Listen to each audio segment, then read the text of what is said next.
ating Panginoon Kristo, the Son of God, siya po yung ating High Priest.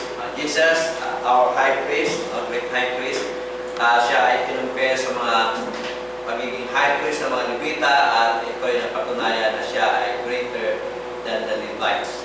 At itong aklat ng Hebrews ay dito mismo nakakonsentrate. Yung goal ng kanyang pagkakasulat ng aklat na ito ay upang maipakita na tayo ay mayroon ng bagong High Priest sa katauhan ng ating Panginoon Kristo at ang High Priest na ito ay mas dakila sa mga High Priest ng mga Levita. At yun nga, makita natin sa kanyang pag-discuss itong topic ito yung pinakamalaki ang kinonsume niyang time, ano? At tunayan, mula sa chapter 4, chapter 5, chapter 6, chapter 7, hanggang chapter 8, o 5 chapters,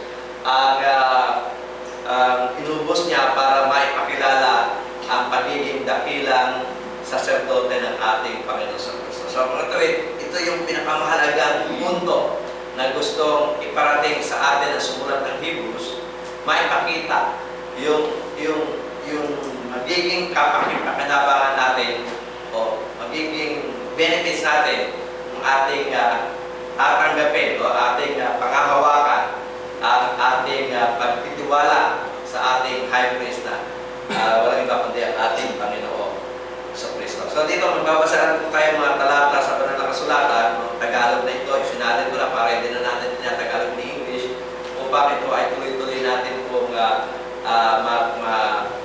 mapag-aralan. At ito ay halos self-explanation na explanatory na. So madali natin maintindihan. So dito po sa Hebrews chapter 4 verse 15 to 16, kung saan doon po tayo nagtapos ng nakaraang linggo. Ang sabi po ng banal na kasulatan ay ganito, yaman nga tayo mayroong isang lubha, hindi lang basta dakilang sacerdote, kundi great high priest. Ano?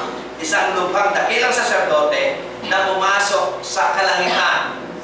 Si Jesus na anak ng Diyos ay ingatan nating matibay ang ating pagkakilala. So iba itong dakilang sacerdote ito.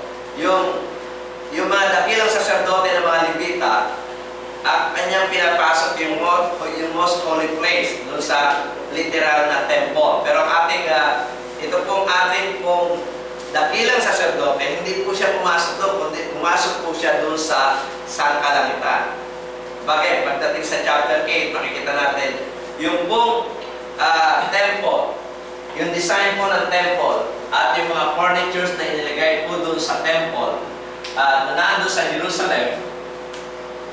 Ito pong kopya ito ay kinopya lang po sa kalangitan. Mababasa natin po yun sa chapter 8 ng Hebrews. Kung mas maganda basahin na natin bago tayo magtuloy-tuloy. Nakita natin, ito po kasi yung original, yung pong matatagpuan sa Jerusalem na kung saan ay nagiba na nga po yun at ngayon ay Mecca na ay yung temple na ng Islam na andon, no? Giniba na po ng Diyos yun. Ginawa na nung panahon na yun, mga Hudyo ay sumasamba na rin sa idols, ano? Na ina-idolize na nila yung temple, so giniba na ng Diyos yun. So, makikita natin, itong temple na ito, hindi po ito yung original.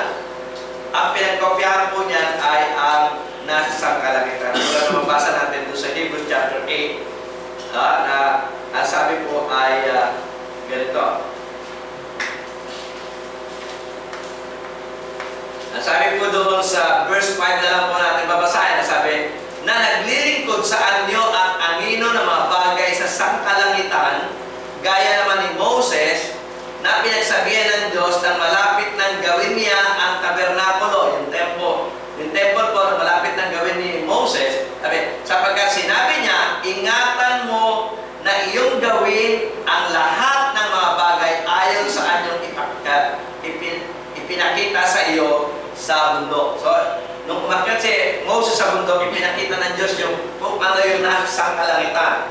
So, yung temple o yung tabernacle na nakikita natin dito sa lupa, no? Ito po ay kopya lamang ng temple kayo na doon sa sangkalangitan. At doon po pumasok ang ating Panginoon Kristo doon sa original na temple o sa original na tabernakulo na matatagpuan sa sangkalangitan. At yun nga po, sabi noon, yamang nga tayo mayroong isang lubhang dakilang saserdote, hindi siya pumasok dito sa physical temple na ito, kundi siya ay pumasok doon sa sangkalangitan. Si Jesus na anak ng Diyos ay ingatan natin matibay ang ating